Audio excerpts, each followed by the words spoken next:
रियासती election commission union territory Jammu Kashmir ने कल पंचायती इंतखाबात फहरिस्त 2023 के दूसरे सप्लीमेंट की तैयारी के शेड्यूल के बारे में जानकारी दी। उनका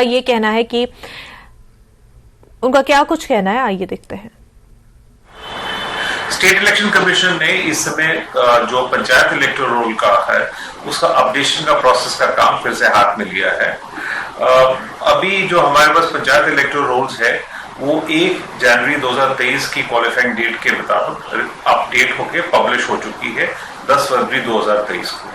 क्योंकि अब जो पंचायत का जो टेन्योर है वो खत्म होने वाला है, जनवरी 2024 में खत्म हो जाएगा और उससे पहले चुनाव कराने हैं। तो ये एक फैसला लिया गया है कि इस समय वो जो एलिजिबल इलेक्टर हैं जो 1 जनवरी 2023 को 18 साल के हो चुके हैं, जिनका नाम अभी तक उन वोटर लिस्ट में शामिल नहीं करवा पाए हैं, उनको एक बार फिर मौका दिया जा रहा है ताकि वो अपना नाम इसमें वोटर लिस्ट में जो पंचायत इलेक्टोरल रोल में अपना लिखवा सके।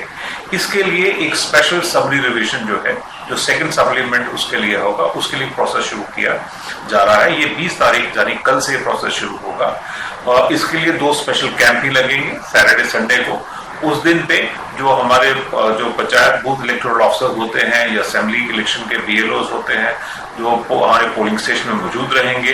तो जो भी अपना नाम लिखवाना चाहे, क्लेम देना चाहिए, ऑब्जेक्शन देना चाहिए, एंट्री करेक्ट कराना चाहे, वो बूथ को लेकर ऑफिसर से अप्रोच करे, उनकी मदद ले और अपना फॉर्म वहां पे दाखिल करे ताकि उनका